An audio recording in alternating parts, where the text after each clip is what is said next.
And by having the upfront contract and having structure as to what we're going to cover in the call, it does give you a lot of confidence. Once they've agreed to the upfront contract, you have these nice guardrails to operate in, knowing that at the end of the call, you're going to get a decision, right?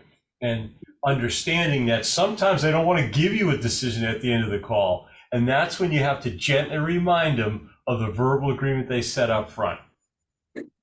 Now, the way to do that, you might find yourself saying, look, in order to keep us out of an uncomfortable buyer or seller situation, one of the things we agreed on early on was we decide at the end whether or not it makes sense to have a second meeting.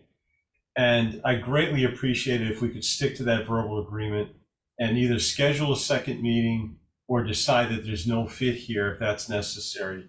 My preference, based on what you've been kind enough to share with me, is we have another meeting, because I really feel, based on what you shared with me and the kinds of problems you're running into, that we can help.